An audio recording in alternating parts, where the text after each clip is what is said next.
வாழ்க Sadhguru.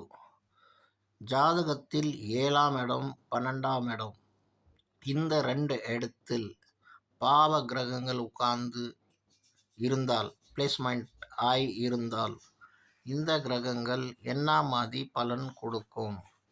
For example, 2ஆம் இடம், 12ஆம் இடம், 7ஆம் இடம் இந்த மாதிரி இடத்தில் பாவ கிரகங்கள் மேற்கொண்டு ஒரு இடம் ஆட் பண்ணியிருக்கேன். இந்த மாதிரி இடத்தில் பாவ கிரகங்கள் உட்கார்ந்துருந்தா என்ன மாதிரி பலன் கொடுக்கும்? இது பார்த்திங்கன்னா, இந்த மாதிரி ஜாதகன் ஆளாக இருக்கான்னா அவன் பொண்டாட்டிக்கு அடிமையாக இருப்பான். ஒய்ஃபுக்கு அடிமையாக இருந்து அவள் சொல்கிற பேச்சு கேட்டுட்டு குடும்பத்தில் தேவையில்லாத சஞ்சலங்கள் உருவாக்கி லைஃபை கெடுத்து விடுவான்.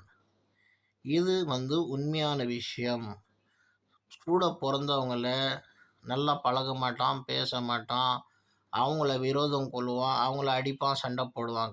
பொண்டாட்டியை பார்த்தா ஒரு பொட்டி பாம்பு மாதிரி அடங்கிடுவான். என்ன சொல்கிறீங்களோ அதுதான், அந்த பொண்ணு என்ன சொல்லுதோ அதுதான் செய்வான்.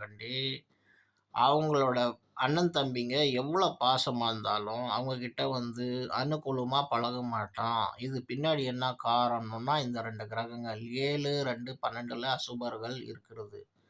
இது ஜாதகனை நடத்தக்கட்டவனாக மாறிவிடும். ஒரு காமத்துக்கு அடிமையாக்கி பொண்டாட்டிக்கு ஆட்டி படிப்பா. ஆடுறான்னா ஆடுவான். ஆடுறாராமன்னு சின்ன வயசில் பார்த்துருப்பீங்க. குரங்கு அம்மாவுக்கு தண்ணி எடுத்துன்னு வராது, பொண்டாட்டிக்கு எடுத்துன்னு வரும்.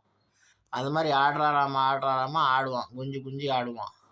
என்ன சொல்கிறோமோ அந்த மாதிரி இருந்தால் அதுக்கும் ஒரு சில பரிகாரங்கள் உண்டு. இந்த மாதிரி நம்ம குறைகளை தெரிஞ்சுக்கிட்டு அதை எப்படி நிறையா மாற்றுறது, எப்படி பர்ஃபெக்டாக மாற்றி நம்மளோட வாழ்க்கையை நம்ம ப்ரெஸ்டீஜியஸ் லைஃபாக எடுத்துன்னு போகிறது, அதுதான் ஆக்சுவலி ஜாதகம். அது தெரிஞ்சுக்கொண்டு நம்மளாம் மாற்றிக்கணும், நல்லவனாக செயல்பட வைக்கணும். நாங்களும் ஜாதகம் கைரேகை பார்க்குறோம் ஃப்ரெண்ட்ஸ். இப்போ உங்களுக்கு பார்க்கணுன்னா எங்களை காண்டாக்ட் பண்ணலாம்.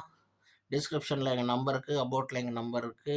ஒரு நல்ல ஜோசிகாரன், அவனே தான் அவனை பற்றி உங்களுக்கு எல்லாம் சொல்லுவான். ஸோ இந்த மாதிரி 3 பிளேஸ்மெண்ட் கிரகங்கள் ராங்காக ஃபீட் ஆகிடுச்சின்னா மொத்தத்தில் அடிமை அவன்.